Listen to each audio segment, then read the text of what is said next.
11 things I know as a one handicap golfer that a lot of people don't know.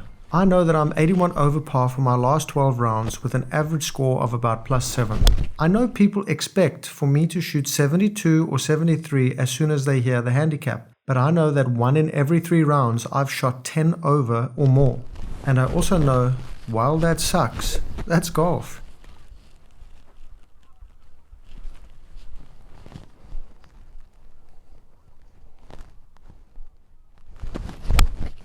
Oopsie.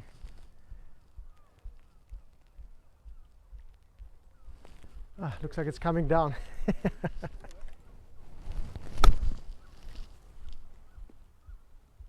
Stop. Whoa, that's quick. As a one handicap, I know that to get to scratch or plus handicap, a reliable driver is the key. But I also understand that it's only at that level that it becomes so key. Much like a 60-degree wedge, it has a specific purpose. I've hardly hit driver on this trip, and on the 19 holes that I have hit it, I'm 9 over par. I have a much better success rate with a 1-iron and 3-iron from the tee, and even a 4-iron performs about the same as a driver. Every club is supposed to give you an advantage, but if it costs you shots, like my driver costs me currently, you have to avoid hitting it. Well, players, I've gone for the wrong green. I had a brilliant shot to this 225-yard hole here. That means I accept the probability that I will not play plus handicap golf until I fix the driver. Can I accept being a 1, 2, 3 or 4 handicap without a driver, not playing the 7,000-yard tees? Of course I can, it's just a hobby. My self-worth is not tied directly to the golf handicap index like a poop ball. That'll work.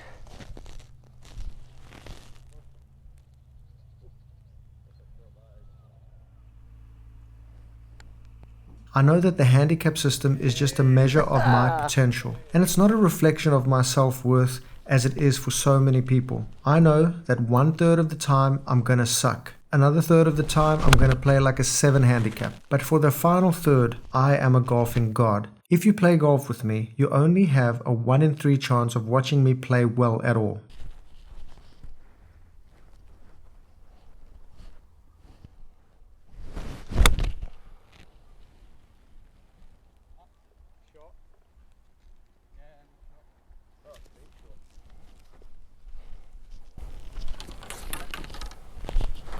Plus, I'm actually scared to take a divot because I don't have any sand. So that's why the ball's coming out like that. I'm going to have to fill up on some sand, or I don't know. Maybe I'll just replace divots. Then I'll be okay. That hurt my wrist.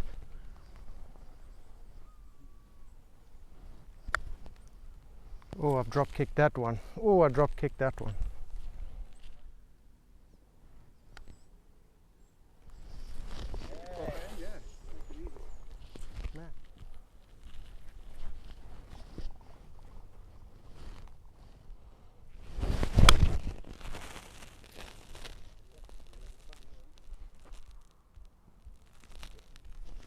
One of the most important things I know is that for amateur golfers, there are only a handful of priorities when playing golf. Get the ball in play anywhere, no penalties, no OB, so basically not losing golf balls. Get the ball near the green in as few shots as you can, then chip and putt your ass off. There is no exception to this rule for anyone above a scratch handicap. You are not attacking. You are not chasing optimal golf. You are not going to make it to the PGA Tour, and that's fine. You're going to suck 33% of the time, you're going to be okay 33% of the time, and you're going to play really well 33% of the time. You're going to be a hacker just like me your whole life, and that's not a problem. Just keep focusing on giving yourself a stress-free, easy next shot, and that's all that counts. Once you can do that, your wedge play, bunkers, chipping, and putting saves your ass. Okay, you've been short the whole time. It's up and down, should be a flat putt.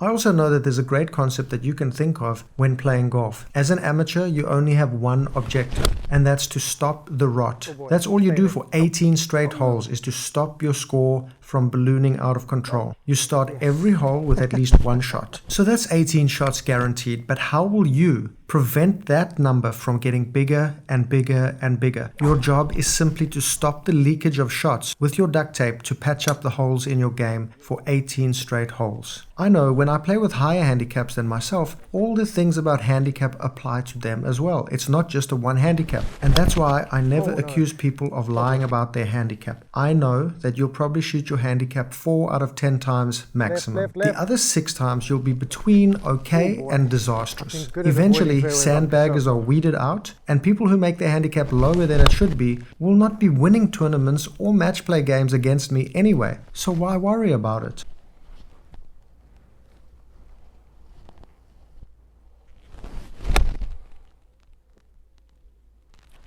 Go ball.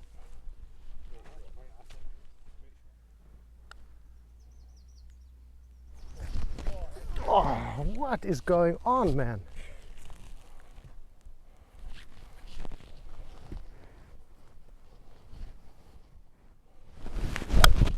Oopsie.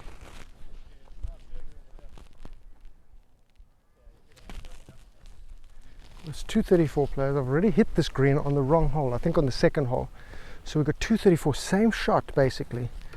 Let's see if we can roll a 4-iron up there.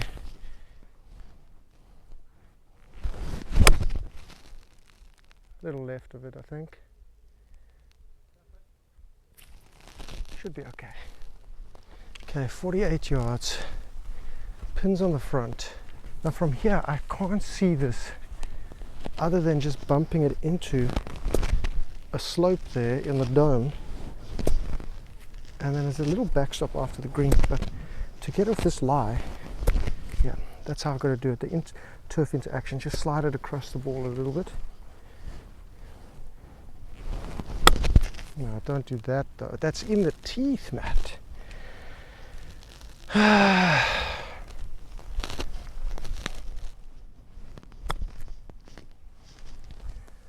Oh, what a day. Come on. As a one handicap, I know what a good shot looks like for a higher handicap than myself. I'll compliment shots that people won't understand because I understand the difficulty of the shot that was attempted. I've already assessed your lie, I've looked at your landing area and target, and I drew up an expectation of what I could do from there and what's likely for you. If you do better than what I expected, I'm going to let you know how good it is. But in your mind, you might have expectation that is way too high from watching PGA Tour pros, and often people are confused by my compliment on how good a shot was when they put the ball to 10 feet or 8 feet.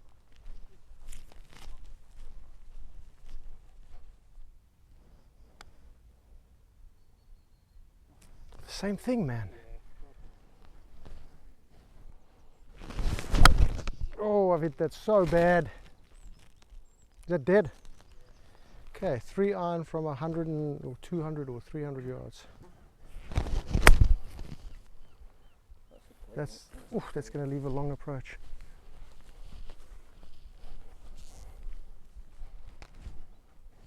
As a one handicap golfer, I also understand we are going to be good 3 or 4 times out of 10. So that means I don't expect perfection. But people get intimidated by the handicap of 1, thinking that we're perfect golfers. It's like telling someone you're 6'5" or you bench 405 for 23 reps. There's only one rule in golf if you're worried about playing with handicaps lower than you. Just be pleasant to be around and you'll have friends for life.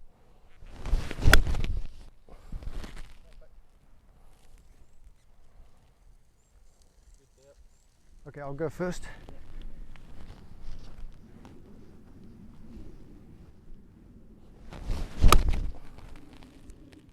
As a one handicap who plays with so many handicap levels, I know most people have it all wrong. Very few people accept their game for what it is. They don't accept their shot shape and they overestimate how far they hit the golf ball. Wow. They all want the big drive, the flip wedge onto the green for 18 straight birdies, when most people can't break 85, 90 or 95. Now most people do the same thing over and over and over without stopping to think of a new way, a better way. And then most of all, the over expectation and doing that same thing over and over, expecting perfection, drives people into deep negativity and tension. Part of that is that I know that distance is important that's the longer the tees are that you're playing. Most people are playing too far back. People are trying to be on the PGA Tour, but people incorrectly equate distance with lower scores. Oh.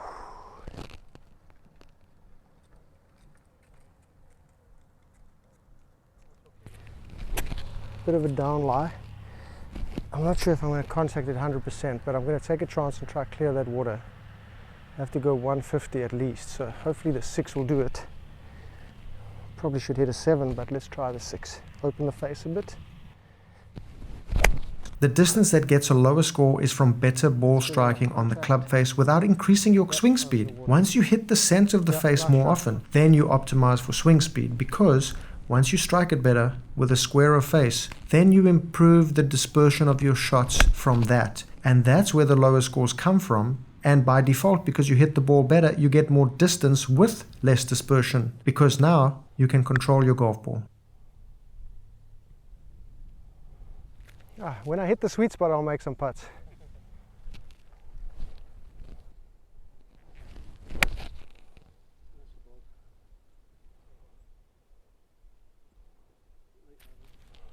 Okay, good distance control.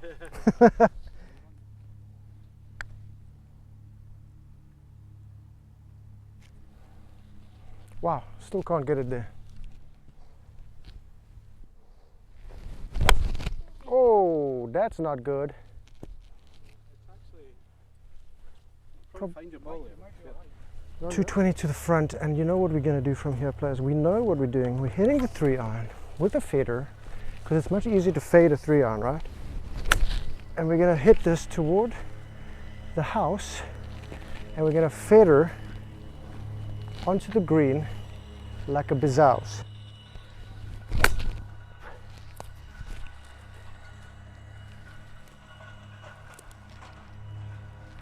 Okay, so that shot, last shot was 240 yards.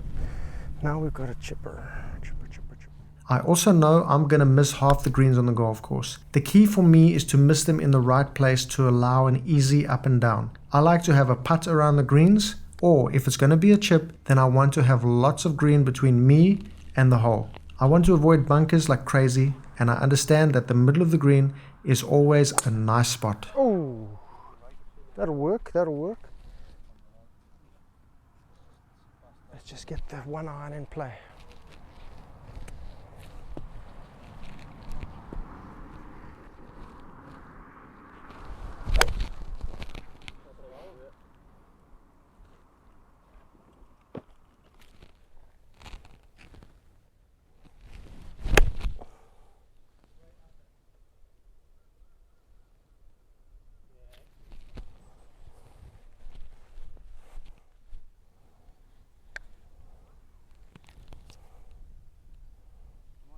You see?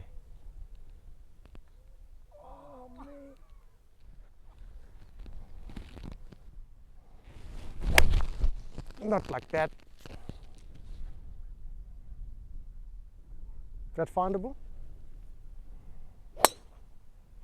Smashed. 150 yards. Out of that lie, I think I'm just going to punch up 8-iron out of that lie. I could probably get a full 9 on it, but I'd have to come real steep, so I'll just chip it 8, let it run up next to the bunker.